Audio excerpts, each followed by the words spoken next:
Had a couple guys ask about how to change a fuel pin on a VE pump. So I figured, you know what? I've never done a dedicated video how to do it.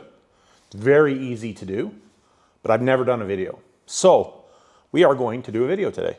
We got this old girl right here that we've been doing dyno videos on. We're gonna show you guys how to do a fuel pin. If you have a standard truck, this is what it's going to look like. This is an automatic, but I don't have the overdrive hooked up because we're just using it for dyno mule. So it's going to have this on there, these 3 bolts. So if you're in there, you're going to have to take this off. I just wanted to show you guys that. And I'll talk a little bit about this when we're done what we're doing here. Not super hard. All you're going to need is a 5mm Allen key, standard screwdriver. You want a good standard screwdriver, and a 12mm wrench. So 12mm wrench to undo, there's a line that runs right here. Let's get this out of our way here. The line runs here, goes to your cylinder head to the top of your AFC housing, and that's where your boost reference comes from, your cylinder head. Yeah, it has to be hooked up with no leaks. Now, I do, right at the moment, I don't have them on the website, but they will be on the website. Most likely when you see this video, if they're not, they will be very shortly. If you're so inclined that you would like to buy any of the stuff that I'm talking about here, you can buy it on the on my website if you're so inclined to help out the cause. So you're going to loosen this nut off now when you, or the banjo bolt. You want to be careful, there is a washer in here, and you don't want to lose that washer. Hopefully, I can do this without.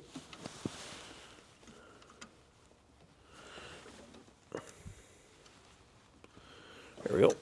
So there's the washer, the banjo bolt, don't lose your washer. Now, if you have a line kit on here, nice thing with the line kit is you don't have to take this off. If you're playing with it, tuning it, I do recommend if you're going to play with it and tune it and all that type of stuff, you do want to have one of those line kits so that you don't have to take this on and off all the time. Not that it's that big a deal, but when you drop that washer and you don't have a spare one, it sucks. So your standard screwdriver, usually this, I just had this off because I've been playing with it. Usually this is going to be really tight. So just make sure you're using a good screwdriver. Worst case scenario, you can clamp or vice grips on it, loosen it. Usually the pump isn't indexed to the head as far as this. I pumped the timing up on this, so it's basically touching the cylinder head. Just thought I'd mention that. Most of the time there's a little bit more room there. But if you want, I think probably when I put kits together, I'm actually going to put a bunch of new Allen head bolts in there so you don't have to use reuse those bolts, because those bolts are a pain. They just are. If you guys have ever done a bunch of these, anytime you don't have to use a straight or a standard screwdriver, the better. So just loosen these off.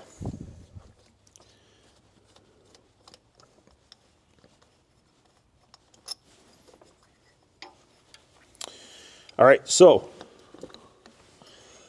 this is your top of your ASC cover. Nothing special. There's no gasket or anything. There is, well, the diaphragm is your gasket. So we are going to now pull this out. Now you want to reference, there is a spring in here, so don't lose a spring. And lots of times, if it hasn't really been played with much, there will be a little plastic washer in here. Take that plastic washer and put it in your glove box. Doesn't need to be in there.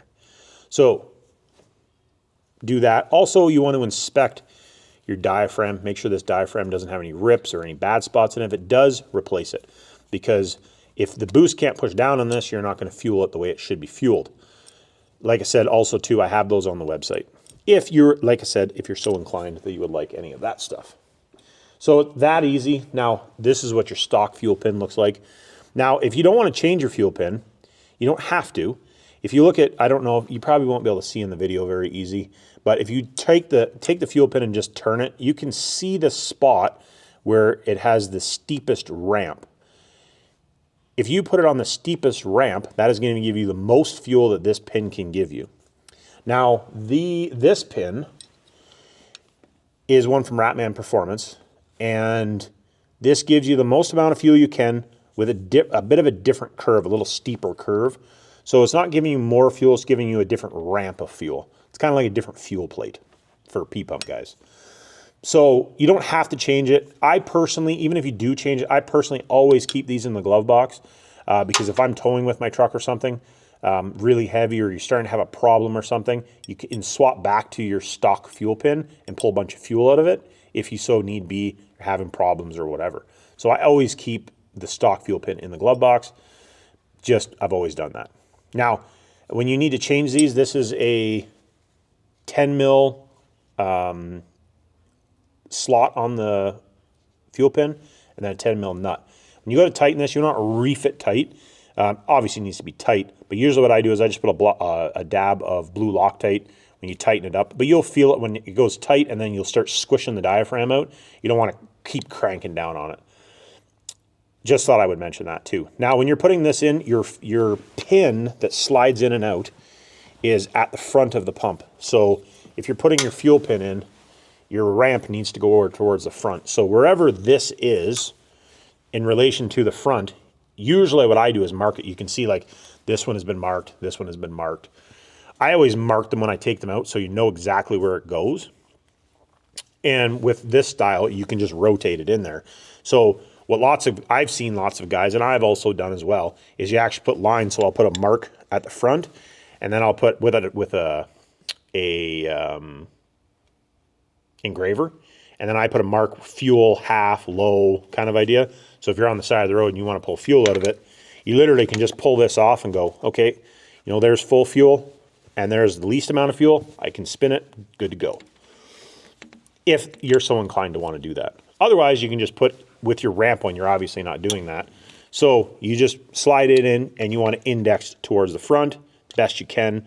Like I said, mark it so you know exactly where your front is. You're good to go. And putting it back together is literally just putting it back together. Not complicated at all. Don't forget your spring though, because I did put that in there without putting the spring in. So let's put the spring back in. Let's put this back on.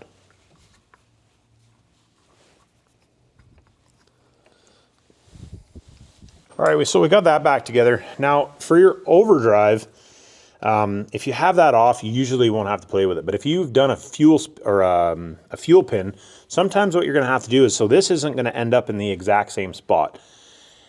Now, what I do, and I actually mark them so I know exactly where they were, because this piece that's inside here slides inside of the TPS sensor.